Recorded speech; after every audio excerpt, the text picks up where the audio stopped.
In this video, I'm checking out the brand new Samsung Galaxy S24 Ultra. It's a new year and we have an exciting new flagship from Samsung to check out.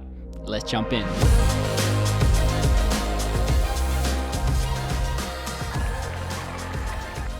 Hey everyone, I'm TK North, photographer and videographer, and yes, I'm very excited in this one to be giving my total first impressions of the Samsung Galaxy S24 Ultra. Taking a look at all the specs, checking out what's new, and of course, what I was most excited about, fully testing the camera setup in a range of different settings, giving you heaps of sample photos and videos to take a look at.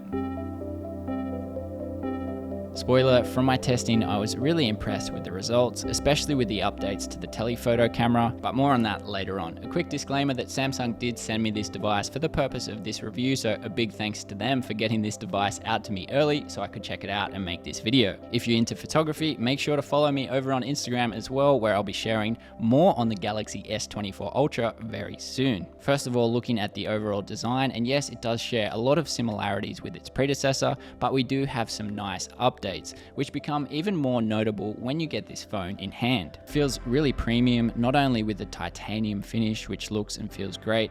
I also find the new flat screen just adds to this, giving it slightly sharper edges and feeling really comfortable in hand. If you are familiar with the Galaxy S23 Ultra, we have no significant changes to the dimensions, although it is now slightly thinner and 1 gram lighter. Of course, we largely have the same camera setup on the back, but with some upgrades to the telephoto camera. But yes, more on the cameras in a sec. It has a Qualcomm Snapdragon 8 Gen 3 chipset operating on Android 14. Notable for gamers, it also has an enhanced cooling performance with a 1.9 times larger vapor chamber. The Galaxy S24 Ultra sticks with a 6.8-inch dynamic AMOLED 2x display with an adaptive refresh rate from 1 to 120 Hz. I've found the screen really impressive even in sunlight, giving really bright and clear, vibrant details. Even when set to HD+, which it is out of the box, it still looks great. Of course, it goes up to Quad HD+, which I have turned on. This will use a little bit more battery, but the details really are stunning. The Galaxy S24 Ultra does come in 4 different colors. Here I have the titanium black,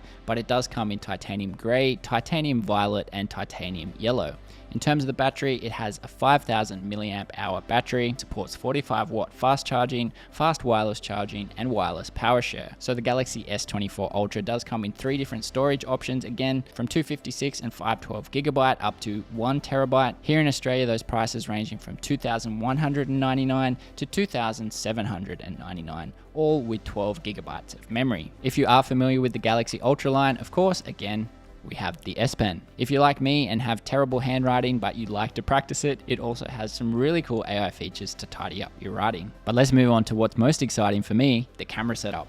Again, we have a quadruple rear camera setup with a 200 megapixel f1.7 wide camera, a 12 megapixel f2.2 ultra wide camera, 10 megapixel f2.4 3x telephoto camera, and this new 10x f3.4 50 megapixel telephoto camera, which can go up to 100 times digital zoom. So this is a big upgrade to that already powerful telephoto setup. You're now getting a larger resolution and also a wider aperture. If you're unfamiliar with what these terms means, effectively you should be getting a lot more detail, sharper, cleaner images, and better low light performance. I tested this in some really tough dark conditions, just shooting handheld, and the images were really sharp with lots of detail. But here is a full range of sample photos taken on all the cameras.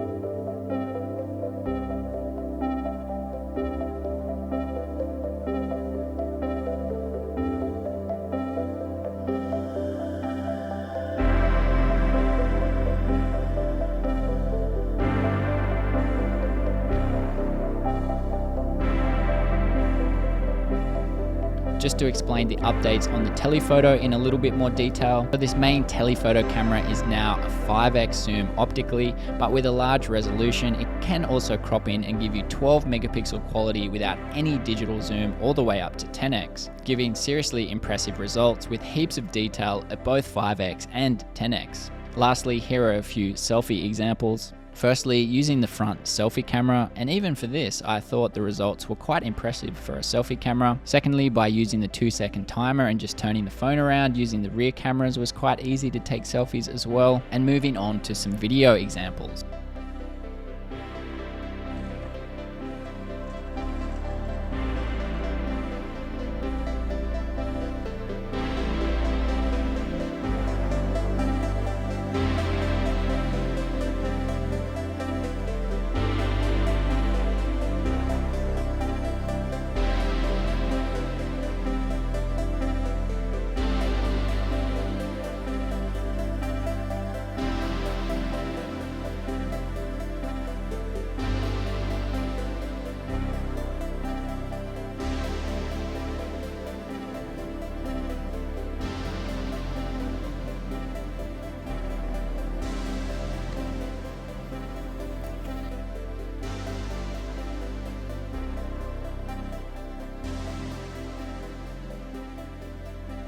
A neat little feature I discovered once you've captured video is this AI slow motion.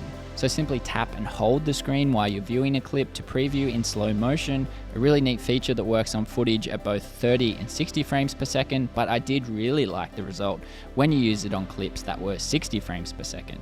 I also did a vlog and mic test in some pretty windy conditions just to test it out. So this is a vlog test on the selfie camera, also testing the audio, but it is very windy, so I'm not sure how it will turn out. We'll test the rear camera now. This is the 1X.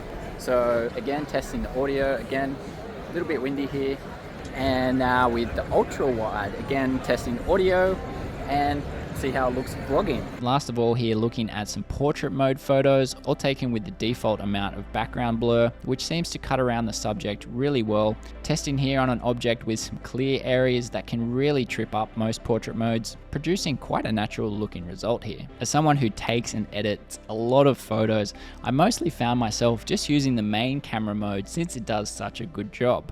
But if I find an image or a composition I really do love, that's when I will switch it over to Pro mode and switch it over to RAW, knowing that I'll probably spend a lot of time editing that photo. Of course, you can also use the larger 50 megapixel images and even 200 megapixels. Again, those shots, you know, maybe are really special, maybe you want to print them later on, you might want to really crop in on them, whatever it might be. Having this option with heaps of details is really nice, but I would probably just use it when you need it. Moving on to some of the Galaxy AI features, and when it comes to photo editing, there's some really neat AI features here as well, including object eraser. We've also got remaster, which automatically edits your photos for you, portrait effect, which will apply this portrait effect retroactively after you've taken a regular photo, reflection removal. You've got things like generative transform and background fill, also object recomposition, so you can cut out, resize and replace part of your images. Features I've only tested out a little bit so far, but I'm really excited to see how far you can push these. Galaxy AI also has a bunch of really practical features like live translate, which I can't wait to test when traveling. You also have message translate, which I've had a bit of fun sending my wife messages in Vietnamese,